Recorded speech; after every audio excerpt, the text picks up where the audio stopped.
Hello everyone, welcome to Tactim.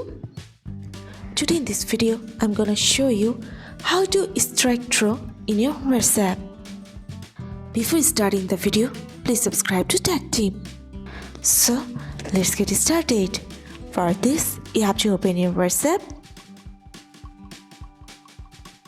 If you want to strike through to your message, you just have to press here tilde key, then your message, again tilde key.